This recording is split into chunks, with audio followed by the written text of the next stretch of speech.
어르신, 인감부터 내놓으셔야 합니다.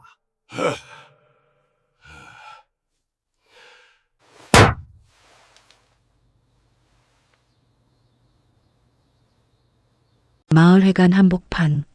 내 앞에 도장이 탁 하고 떨어졌습니다. 내 이름이 적힌 서류가 한 장도 아니고 수십 장. 사람들이 나를 보고 있었습니다. 아니, 사람을 보는 눈이 아니었습니다. 이미 끝난 사람을 확인하는 눈이었습니다. 치매 초기래요. 이제 판단 못 하신대요. 종중에서 대신 관리해야죠. 나는 분명히 말했습니다. 혀도 안 꼬였고 눈도 또렷했습니다. 나는 멀쩡합니다.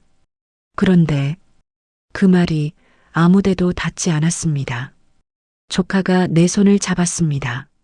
잡은 게 아니라 인감을 꺼내려고 붙든 거였습니다. 삼촌, 도장 어디 있어요? 여기만 찍으면 끝나요. 그 순간 종중 어른 하나가 웃으면서 말했습니다. 노인네가 말이 많네. 말 많은 노인부터 먼저 재워야 돼. 내 목이 얼어붙었습니다. 그리고 그날 밤, 눈이 쏟아지던 밤, 나는 내 땅끝 폐가 앞에서 불도 없는 방에 아이 셋이 서로 몸을 끌어안고 있는 걸 봤습니다. 큰애는 이를 악물고, 둘째는 눈을 반짝이며 숨을 죽이고, 막내는 울지도 않았습니다. 나는 말없이 쌀자루를 내려놓고 문을 닫고 돌아섰습니다. 그때는 몰랐습니다. 내 인생을 지우려는 놈들과 나를 사람으로 봐주는 아이 셋이 이 마을을 통째로 뒤집어 놓게 될 줄은. 노인과 아이들에게는 무슨 일이 있었던 걸까요? 사연 시작 전 구독과 좋아요를 눌러주시고 어디서 듣고 계신지 댓글로 남겨주시면 계시는 곳으로 행운이 가득하시길 빌겠습니다. 며칠 뒤 아침 소문이 먼저 터졌습니다. 그 영감 아직 안 죽었대. 근데 그게 시작이었습니다. 그날 이후로 사람들이 나를 부르는 호칭이 바뀌기 시작했습니다. 이전에는 어르신이었습니다. 그런데 어느 순간부터 그분이 되었습니다. 내가 바로 앞에 있어도 사람들은 내 얼굴을 보지 않고 내 뒤에 있는 누군가를 보며 말했습니다. 그분 상태가 요즘 좀 그렇다면서요.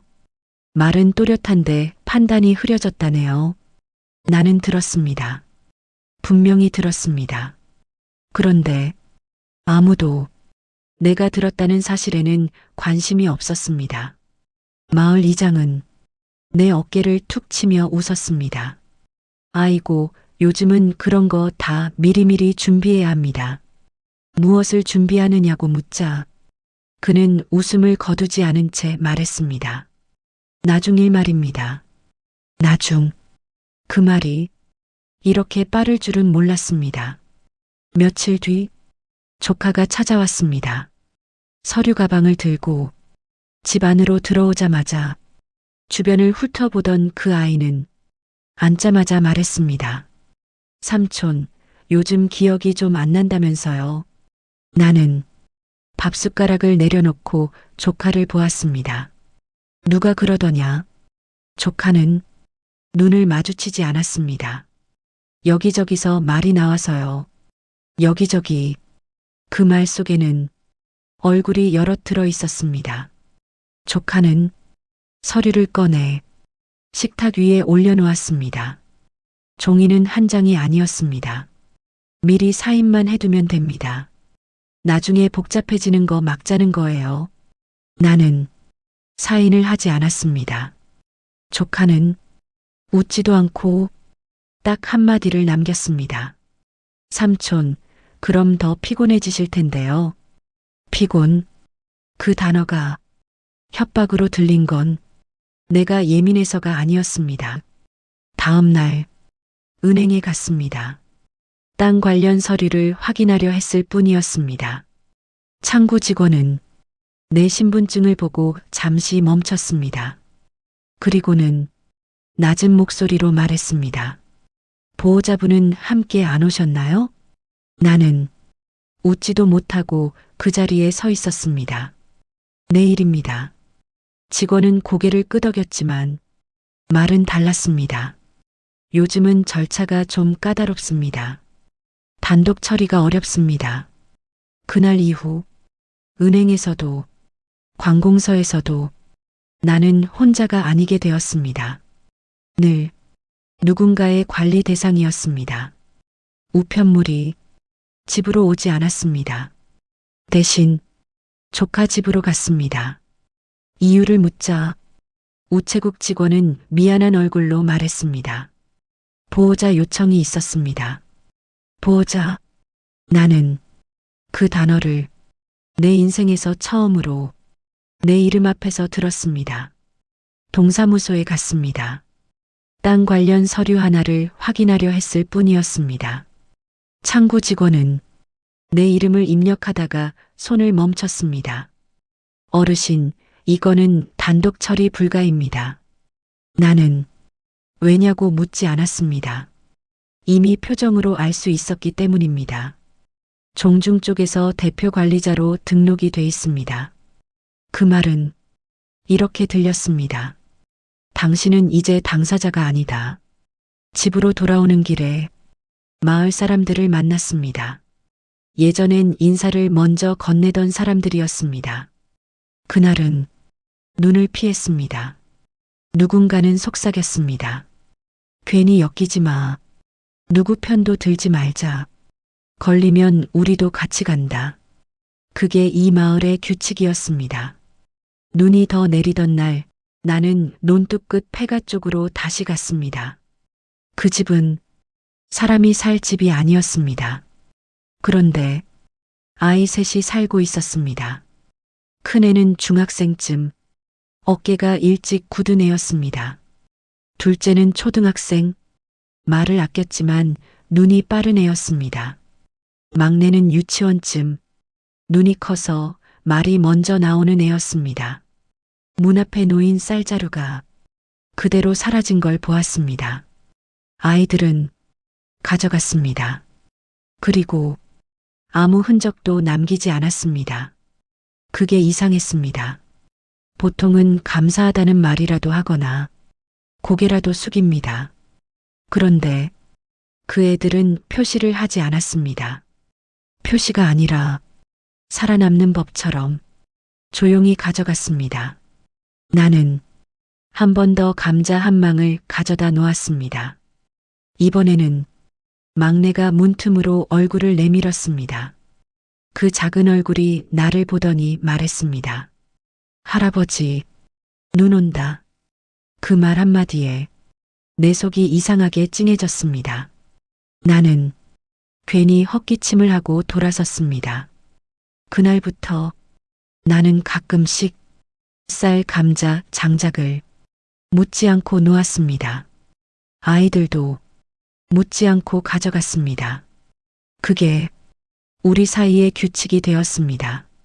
어느 날 둘째가 내 뒤를 따라왔습니다. 내가 논으로 나가는데 그 애가 삽을 들고 조용히 따라오더니 한참 있다가 말했습니다. 할아버지 여기 밑에, 그리고 손가락으로 눈 밑에 흙을 가리켰습니다. 여기 밑에 아빠 이름 있어요. 나는 그 말을 바로 이해하지 못했습니다. 뭘 묻었다고? 둘째는 한참을 망설이다가 조용히 말했습니다. 아빠가 여기서 일했어요. 큰애가 그때서야 고개를 들었습니다. 아빠가 갑자기 나가라 했대요. 개발한다고 종중이.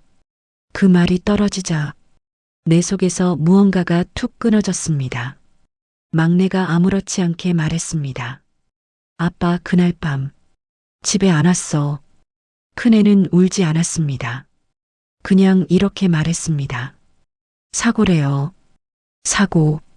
그 단어는 이 마을에서 너무 자주 쓰였습니다. 사람이 사라질 때마다 항상 그 말로 끝났습니다. 나는 집으로 돌아와 서류 상자를 꺼냈습니다. 오래된 장부, 소작 계약서, 토지대장 사본, 그중 한 장, 아이들 아버지 이름이 적혀 있었습니다. 그런데 날짜가 달랐습니다. 종중이 말하던 날짜와 사람들이 속삭이던 날짜와 그 계약서 날짜가 달랐습니다. 나는 그 종이를 한참 동안 손에 쥐고 있었습니다. 그날 이후 아이들을 볼 때마다 눈을 피하지 않게 되었습니다. 그날은 아침부터 집안이 시끄러웠습니다. 노크도 없이 문이 열렸고 사람들이 들어왔습니다. 조카와 낯선 남자 둘.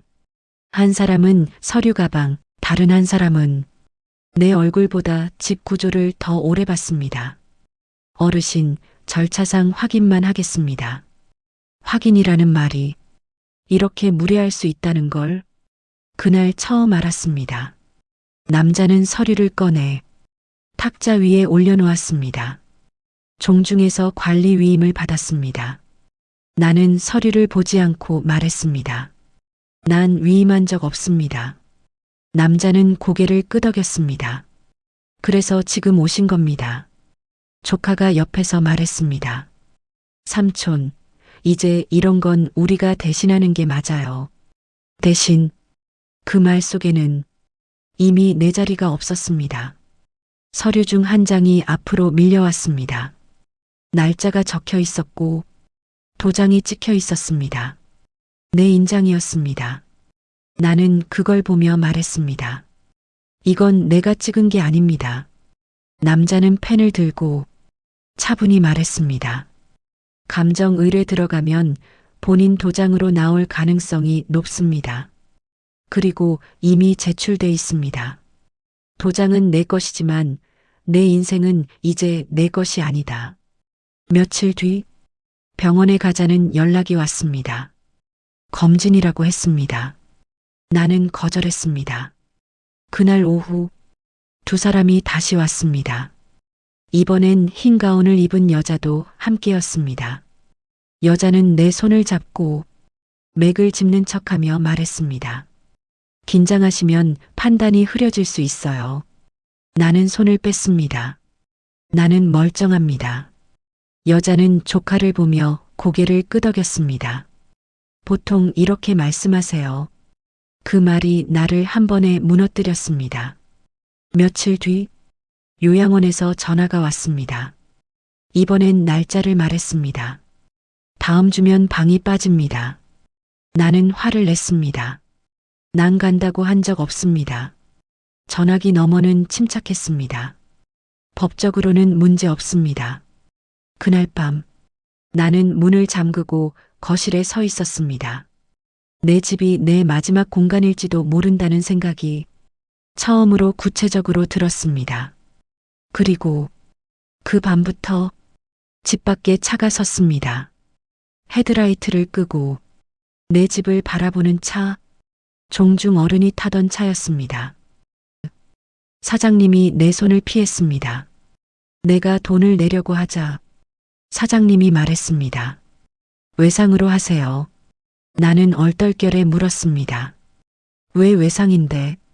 사장님은 나를 보지 않고 계산대 밑을 닦으며 말했습니다. 요즘 어르신 건 말이 많아서요. 괜히 돈 받았다가 오해받을까 봐요. 오해. 그 단어 뒤에는 종중이 있었습니다. 며칠 뒤 마을에서 제일 말 많던 아줌마가 갑자기 입을 다물었습니다.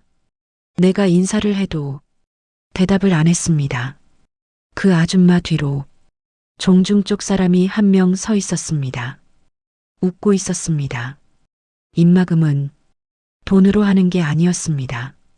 공포로 하는 거였습니다. 그날 밤 조카가 다시 왔습니다. 이번엔 서류 가방이 아니라 과일 박스를 들고 왔습니다. 삼촌, 이거 드세요. 몸 챙기셔야죠. 나는 과일을 보지도 않고 말했습니다. 뭐하러 왔냐? 조카는 웃으며 말했습니다. 삼촌 편하자고요. 요양원 가시면 밥도 잘 나오고 삼촌 땅도 종중에서 알아서. 나는 대답했습니다. 내 땅은 내 손으로 알아서 한다. 조카는 웃음을 거두었습니다. 그리고 아주 조용히 내게만 들리게 말했습니다. 삼촌 아시죠? 이 마을에서 혼자 남으면 말해도 아무도 안 믿어요. 그 말은 협박이 아니라 확신이었습니다. 조카는 떠나며 과일 박스를 내 집 문턱에 탁 내려놓고 갔습니다. 나는 그 박스를 그대로 밖에 내놨습니다. 다음 날 그 과일 박스가 사라졌습니다. 아이들한테 준 것도 아니었고 내가 치운 것도 아니었습니다. 누군가가 증거를 치운 것처럼 싹 가져갔습니다. 그날 나는 알았습니다. 이 싸움은 내 집 안에서만 벌어지는 게 아니라는 걸, 마을 전체가 한 장의 종이처럼 종중 손에 들려 있다는 걸. 그날부터 아이들은 말보다 먼저 움직였습니다. 큰애는 마을회관 앞을 그냥 지나가지 않았습니다. 길을 바꿔 돌아가면서도 회관 앞에 세워진 차를 한 번은 봤습니다. 둘째는 집 앞에 떨어진 봉투를 주워도 펄럭거리는 종이를 바로 펼치지 않았습니다. 먼저 겉면의 날짜만 눈으로 훑고 봉투를 접어 내 앞에 놔뒀습니다. 막내는 차가 멈추면 땅에 떨어진 눈을 발로 꾹 눌렀습니다. 타이어 자국이 어떤 방향으로 꺾였는지 자기 발로 따라가 보듯이. 그리고 어느 날 둘째가 낡은 폴더폰을 내 앞에 올려놨습니다. 이거 소리 났어. 나는 묻지 않았습니다. 아이들은 먼저 잠깐 고개를 끄덕였고 다시 조용해졌습니다. 그날 저녁 마을회관 게시판에 종중 총회 공지가 붙었습니다. 나는 초대장을 받지 못했습니다. 대신 조카가 와서 문 앞에서 말했습니다. 삼촌은 빠지셔도 됩니다. 우리가 다 정리할 거니까. 정리. 또 그 단어였습니다. 마을회관 안은 사람으로 꽉 찼습니다. 그런데 그 사람들은 내 편도 조카 편도 아니었습니다. 그저 자기 안전을 위해 앉아 있는 얼굴들이었습니다. 종중 어른들은 앞줄에 앉아 있었고 조카가 가운데에 섰습니다. 종중 어른 하나가 먼저 미끼를 던졌습니다. 이번에 정리되면 마을길 포장도 하고 경로당 보수도 하고 종중에서 책임지고 해드리겠습니다.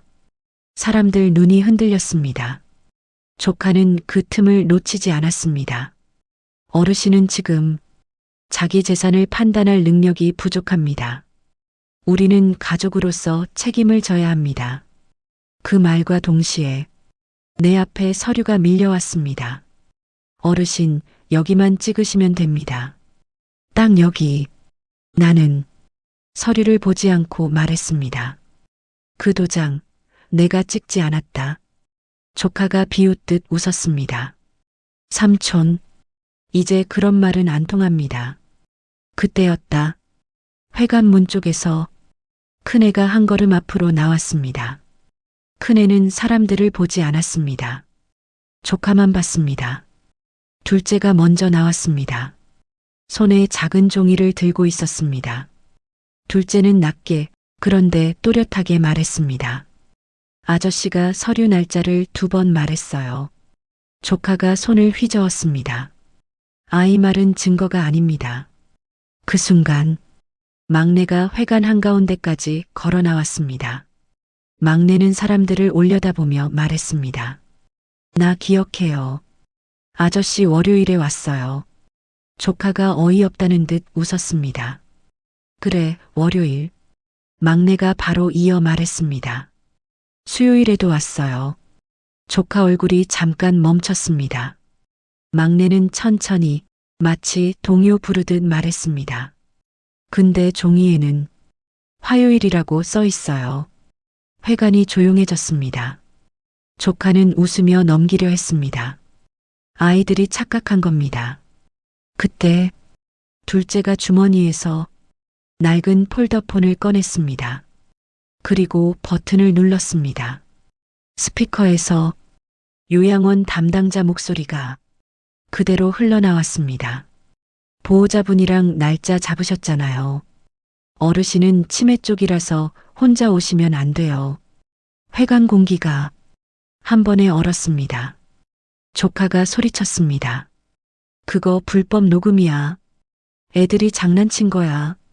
그때 큰애가 처음으로 입을 열었습니다. 짧게 딱 한마디. 불법은 할아버지를 사람 취급 안 한 게 불법이에요. 종중 어른 하나가 이를 악물었습니다. 애가 뭘 안다고. 그때 막내가 아주 순하게 그런데 잔인하게 물었습니다. 아저씨, 도장 어디 숨겼어요? 조카 얼굴이 굳었습니다. 나는 숨이 멎었습니다. 내 비상인감. 조카가 가져간 인감 말고 내가 숨겨둔 진짜 인감. 조카가 입술을 달싹였습니다. 뭔 소리야? 막내가 고개를 갸웃했습니다. 아저씨가 말했잖아. 도장 2개면 더 좋다고. 회관이 웅성거렸습니다. 조카가 벌떡 일어나 막내에게 다가가려는 순간 나는 내가 낼 수 있는 가장 큰 목소리로 소리쳤습니다. 손대지 마라. 사람들이 놀라. 조카를 붙잡았습니다. 그런데 조카가 그 자리에서 스스로 무너졌습니다. 눈이 뒤집힌 채 종중 어른들한테 소리쳤습니다. 왜요? 어차피 할아버지 땅이잖아요. 종중 땅이잖아요. 내가 좀 빨리 정리하면 뭐가 문제예요? 정리. 회관 바닥에 쿵 하고 떨어진 단어. 종중 어른이 낯빛이 변했습니다. 정리? 누굴 정리해? 조카는 그제야 자기가 무슨 말을 했는지 알았습니다. 하지만 이미 늦었습니다. 그때 둘째가 조용히 말했습니다. 할아버지 도장, 우리가 찾았어요. 사람들이 뭐? 하고 둘째를 봤습니다. 둘째는 주머니에서 작은 천주머니를 꺼냈습니다. 그리고 그 안에서 진짜 인감을 꺼냈습니다. 이거요. 아저씨가 뺏어간 거 말고. 진짜요. 회관이 뒤집혔습니다. 조카가 얼굴을 부들부들 떨며 말했습니다. 그거 훔친 거잖아. 큰애가 말했습니다. 훔친 거 아니야. 할아버지가 숨겨둔 거야. 우리가 발견한 거야. 종중 어른이 서류를 빼앗아 들었습니다. 그럼 도장 찍힌 서류는 뭐야? 누가 어떤 도장을 쓴 거야? 조카는 말문이 막혔습니다. 그때 나도 입을 열었습니다. 내가 멀쩡하다는 말. 너희는 한 번이라도 내 눈 보고 들은 적 있냐? 사람들이 그제야 내 얼굴을 봤습니다. 나는 이어 말했습니다. 내가 오늘 여기서 죽어도 너희는 내 장례에 와서 도장부터 찾을 거다. 숨이 새는 소리가 여기저기서 났습니다. 종중은 급히 회의를 끝내려 했습니다. 하지만 회관 안공기는 이미 무서움에서 불신으로 넘어가 있었습니다. 총의 다음 날 내 집 창문이 깨졌습니다. 돌 하나가 유리창을 뚫고 들어와 바닥에 굴렀습니다. 돌에는 종이가 감겨 있었습니다. 입 닥쳐. 애들 잘 챙겨. 내 목이 순간 얼어붙었습니다. 아이들이 떠올랐습니다. 나는 폐가로 달려갔습니다. 아이 셋은 그 자리 그대로 있었습니다. 큰애가 내 얼굴을 보더니 말없이 막내를 뒤로 감췄습니다. 둘째가 내 손을 잡았습니다. 할아버지, 괜찮아. 괜찮지 않았습니다. 그날 밤 폐가 앞에 차가 섰습니다. 헤드라이트를 끄고 문이 열렸습니다. 조카가 내렸습니다. 조카는 아이들 쪽을 보며 웃었습니다. 애들 잘 있네. 밥은 먹어? 큰애가 앞으로 나섰습니다. 여기서 나가. 조카가 비웃었습니다. 야, 내가 뭘 할 수 있는데. 너희는 원래 그런 애들이야. 말해봐야 아무도 안 믿어. 나는 앞으로 나섰습니다. 너 애들한테 손 떼면 너는 끝이다. 조카가 고개를 갸웃했습니다. 삼촌, 끝? 삼촌은 이미 끝났어요. 끝난 사람이 뭘 하겠어요. 그때 둘째가 말없이 한 발 뒤로 물러났습니다. 그리고 주머니에서 폴더폰을 꺼내 버튼을 눌렀습니다. 조카는 계속 말했습니다. 요양원 가면 편해요. 애들도 종중해서 어차피 삼촌 죽으면 다 정리돼. 정리. 또 그 단어였습니다. 조카는 자기가 쌓고 있는 게 협박이 아니라 증거라는 걸 몰랐습니다. 조카가 차에 올라타 떠나려는 순간 막내가 조그만 목소리로 말했습니다. 아저씨, 오늘도 말했네. 조카가 차창을 내렸습니다. 뭐라고? 막내가 천진하게 웃으며 말했습니다. 녹음됐어. 조카 얼굴이 굳었습니다. 차가 급히 출발했습니다. 타이어가 눈을 갈아엎는 소리가 밤 공기를 찢었습니다. 그 밤 나는 아이들을 내 집으로 데려왔습니다. 이번엔 종중차가 아니었습니다. 검은 패딩, 목에 걸린 신분증, 손에 든 서류 봉투. 그들은 말수가 적었고 메모를 많이 했습니다. 종중 회관문에 하얀 종이가 붙었습니다. 압수수색. 그 5글자. 그날 마을이 처음으로 진짜 조용해졌습니다. 조카는 그날부터 모습을 감췄습니다. 전화도 받지 않았습니다. 대신 낯선 차량이 조카 집 앞에 섰습니다. 검은 장갑 낀 손이 서류 상자를 들고 나오는 장면이 문틈 사이로 보였습니다. 며칠 뒤 병원에서 전화가 왔습니다. 검사 일정은 취소되었습니다. 담당 의사 변경이 예정되어 있습니다. 동사무소에서 연락이 왔습니다. 관리 등록이 해제되었습니다. 본인 단독 처리 가능합니다. 그날 나는 혼자 은행에 갔습니다. 창구 직원은 내 신분증을 보고 잠시 멈췄다가 말했습니다. 어르신, 무엇 도와드릴까요? 통장을 다시 손에 쥐었을 때 무게가 달랐습니다. 돈 때문이 아니라 내 이름이 돌아온 느낌이었습니다. 며칠 뒤 마을 입구 작은 슈퍼 앞 조카가 차에서 내리려다 뒤에서 팔이 잡혔습니다. 잠깐만요. 철컥. 수갑이 채워지는 소리. 조카는 고개를 돌려 사람들을 봤습니다. 사람들은 눈을 피했습니다. 예전처럼 나를 피한 게 아니라 이제는 조카를 피했습니다. 조카가 소리쳤습니다. 나 아니야. 다 종중이 시킨 거야. 그 말에 종중 어른 하나가 얼굴이 새파래져 뒷걸음질 쳤습니다. 그날 나는 논으로 나갔습니다. 눈이 녹아 흙이 드러나 있었습니다. 땅을 밟았을 때 발밑이 확실하게 느껴졌습니다. 이 땅이 여전히 여기 있다는 게 아니라 내가 여전히 여기 서 있다는 게 확실해졌습니다. 수사 소식이 퍼지자 마을 사람들은 갑자기 친절해지지 않았습니다. 그들은 더 조용해졌습니다. 자기들이 했던 침묵이 이제 자기 목을 잴 수 있다는 걸 알았기 때문입니다. 슈퍼 사장님이 봉투 하나를 내밀었습니다. 어르신 이거 예전에 종중에서 도장 찍자고 봉투 안에는 서류 사본이 있었습니다. 사장님은 내 눈을 못 보고 말했습니다. 나도 살려고 그랬어요. 미안해요. 나는 봉투를 받으며 말했습니다.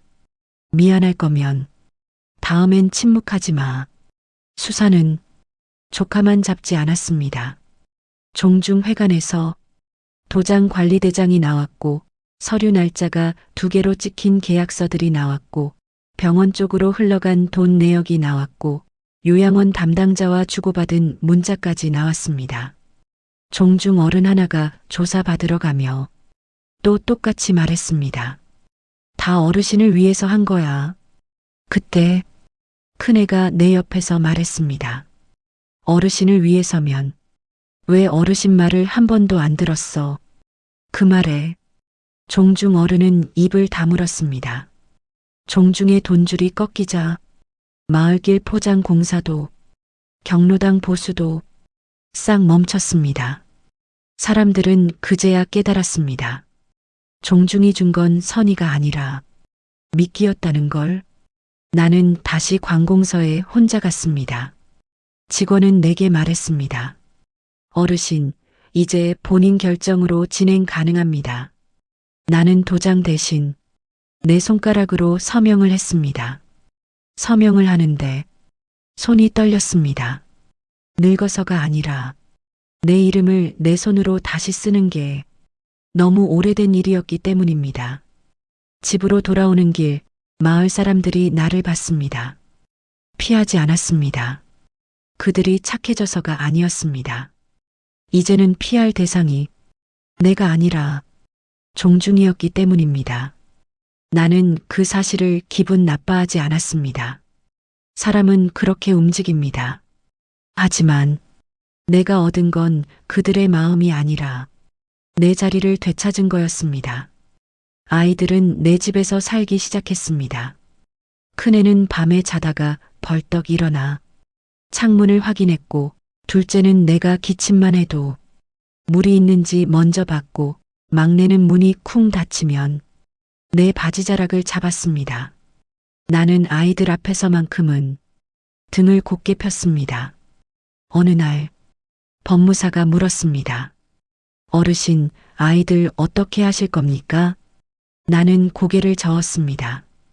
그놈의 제도, 내가 제도 때문에 지워질 뻔했는데 애들을 또 제도 속에 집어넣어? 법무사가 조심스럽게 말했습니다. 후견을 정식으로 하시면 아이들 학교 지원, 보호 가능해집니다.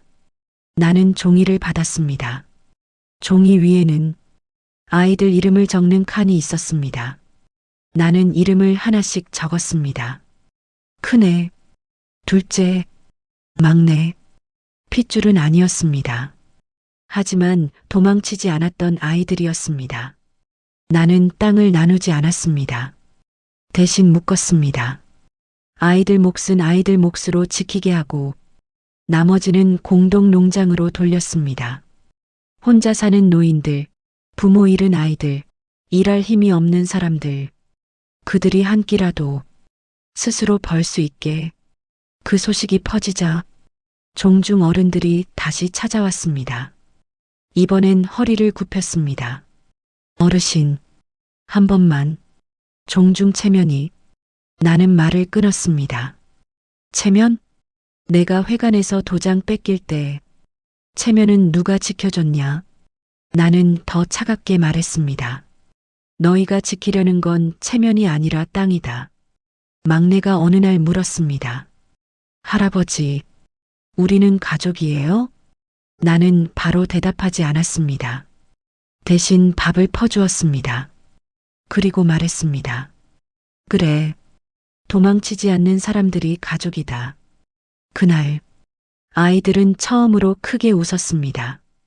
며칠 뒤 마을회관 게시판에 종이가 붙었습니다. 수사 결과 통지였습니다. 사람들은 그 종이를 2번 읽고 눈을 내렸습니다. 그리고 그날 이후 내 이름은 더 이상 그분이 아니었습니다. 어느 날은 누군가 내 이름을 불렀습니다. 내 이름, 내가 나로 돌아오는 소리. 아이 셋이 내 옆에 서 있었습니다. 큰애는 내 그림자보다 먼저 걸어주었고, 둘째는 내 손을 놓지 않았고, 막내는 마을 사람들 앞에서 해맑게 말했습니다. 우리 할아버지요. 멀쩡해요. 그 한마디가 그 어떤 서류보다 나를 살렸습니다. 사람들은 말합니다. 핏줄을 버렸다고. 하지만 나는 버린 적이 없습니다. 이미 먼저 나를 버린 것들에서 손을 뗐을 뿐입니다. 남은 것은 아이 셋과 내 이름과 내가 서 있는 이 땅, 그리고 이 땅에서 다시 밥 짓는 냄새, 그걸로 충분했습니다.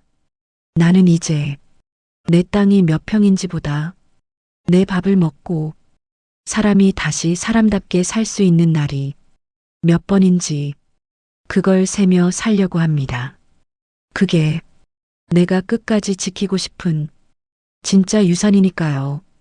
오늘의 이야기를 끝까지 시청해 주셔서 감사합니다. 구독과 좋아요는 사랑입니다. 여러분이 계신 곳에 행운이 깃들기를 바랍니다.